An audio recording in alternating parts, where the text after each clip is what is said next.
മുൻ രാഷ്ട്രപതി doctor K R. നാരായണന്റെ പ്രതിമ രാജ്ഭവനിൽ അനാച്ഛാദനം ചെയ്തു. 4 ദിവസത്തെ കേരള സന്ദർശനത്തിനെത്തിയ രാഷ്ട്രപതി ദ്രൗപദി മുർമുവാണ് പ്രതിമ അനാവരണം ചെയ്തത്. തുടർന്ന് പ്രതിമയിൽ പുഷ്പാർച്ചന നടത്തി.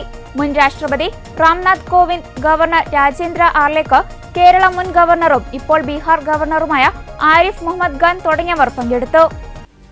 രാജ്ഭവനിൽ ഗവർണറുടെ വസതിയിലേക്കുള്ള വഴിയിൽ അതിഥി മന്ദിരത്തോട് ചേർന്നുള്ള സ്ഥലത്താണ് പ്രതിമ സ്ഥാപിച്ചിരിക്കുന്നത്. Fine arts college principal professor E K. നാരായണൻകുട്ടിയുടെ മേൽനോട്ടത്തിൽ ഇടുക്കി സ്വദേശി സിജോയാണ് 3 അടി ഉയരമുള്ള അർദ്ധകായ സിമന്റ് ശില്പം നിർമ്മിച്ചത്. രാഷ്ട്രപതിയായിരിക്കെ രാംനാഥ് കോവിന്ദ് 2024 മെയ് 3 ഗവർണർ ആരിഫ് മുഹമ്മദ് ഖാന് അയച്ച കത്തിനെ തുടർന്നാണ് ഈ ആശയം രൂപപ്പെട്ടത്. രാജ്യത്തിന് വലിയ സംഭാവനകൾ നൽകിയ മുൻ രാഷ്ട്രപതിമാരുടെ ഓർമ്മകൾ നിലനിർത്താൻ സംസ്ഥാനങ്ങളിലെ രാജ്ഭവനുകൾ ശ്രമിക്കണമെന്ന് കത്തിൽ രാംനാഥ് കോവിന്ദ് നിർദ്ദേശിച്ചു. കെ.ആർ. നാരായണന്റെ സംഭാവനകൾ പ്രത്യേകം പരാമർശിക്കുകയും ചെയ്തു.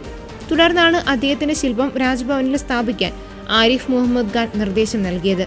അതേസമയം ശബരിമല സന്ദർശനത്തിനിടെ രാഷ്ട്രപതിയുടെ ഹെലികോപ്റ്റർ ടയർ പ്രാമാടത്ത് പുതഞ്ഞുപോയ സംഭവത്തിൽ സുരക്ഷ വീഴ്ചയില്ലെന്ന് സംസ്ഥാന ആഭ്യന്തര വകുപ്പ്. ഹെലികോപ്റ്റർ യാത്രയുടെ മേൽനോട്ടം വ്യോമസേനയ്ക്കായിരുന്നു. ലാൻഡിംഗ് ഉൾപ്പെടെ ഭൗതിക സൗകര്യങ്ങൾ ഒരുക്കിയത് വ്യോമസേനയിലെ സാങ്കേതിക വിദഗ്ധരുടെ മേൽനോട്ടത്തിലാണെന്നും ആഭ്യന്തര വകുപ്പ് വ്യക്തമാക്കി.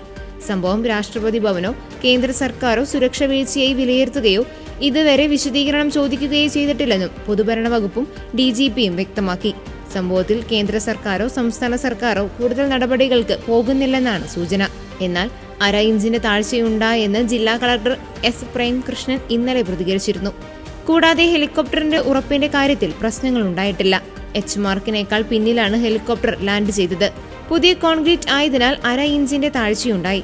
സുരക്ഷാ പ്രശ്നമുണ്ടായിരുന്നുവെങ്കിൽ ഇവിടെ നിന്ന് തന്നെ ഹെലികോപ്റ്റർ ടേക്ക് ഓഫ് ചെയ്യില്ലായിരുന്നുവെന്നും കളക്ടർ പറഞ്ഞു. പത്തനംതിട്ട കോന്നി പ്രാമാടം ഇൻഡോർ സ്റ്റേഡിയത്തിൽ ഒരുക്കിയ ഹെലിപാഡിലാണ് സംഭവം.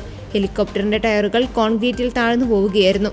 തുടർന്ന് പോലീസും ഫയർഫോഴ്സും ചേർന്ന് ഹെലികോപ്റ്റർ തള്ളി നീക്കി. രാഷ്ട്രപതിയുടെ ശബരിമല യാത്രയ്ക്കായി ആദ്യം നിശ്ചയിച്ചിരുന്നത് നിലയ്ക്കലിൽ ഹെലികോപ്റ്റർ ഇറങ്ങാനായിരുന്നു. എന്നാൽ മഴയടക്കമുള്ള പ്രതികൂല കാലാവസ്ഥ പരിഗണിച്ച് അവസാന നിമിഷം ലാൻഡിംഗ് സ്ഥലം പ്രാമാടം ഇൻഡോർ സ്റ്റേഡിയത്തിലേക്ക് മാറ്റുകയായിരുന്നു.